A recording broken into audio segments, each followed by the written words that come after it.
এই পুরো নাটক মুখস্থ করা তো কোনো সহজ বিষয় ছিল না, কতদিন লাগতো এবং সবাই কি মুখস্থ করতে পারতো?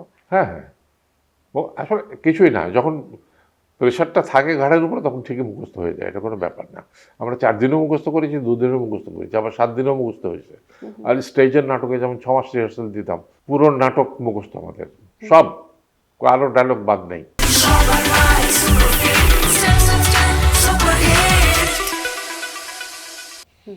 নিজেরটা তো করতামই, সব ডাইরেক্ট ক্যারেক্টারের সংলাপ মুখস্থ করে ফেলতাম আমরা।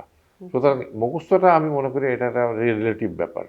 কয়দিনে মুখস্থ করব, কি হবে, এটা টেনশনের উপর ব্যাপার, যে আমি কতটা মানে আমি অ্যালার্ট, যে আমি একটা লাইভ নাটক চলছে, লাইভ নাটক তখন হয়েছে, তো লাইভ নাটকে তো আমাকে কেউ সাহায্য করবে না, কোনো প্রম্পটিংও হবে না, কেউ কাটবেও না।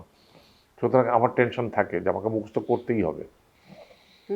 আমার মনে আছে আমি যখন একদম প্রথম দিকে লাইভ নাটক 2-4টে করেছিলাম বিটিভিতে, তখন পড়া মুখস্থ করার জন্য পড়া ধরতে হতো তো একজনকে।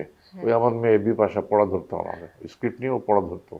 তখন কত 3-4-এ পড়ে বোধ হয় সেই সময়। আর তখন হাতে লেখা স্ক্রিপ্ট থাকতো বড় বড় বিটিভিতে, বড় বড় অক্ষরে।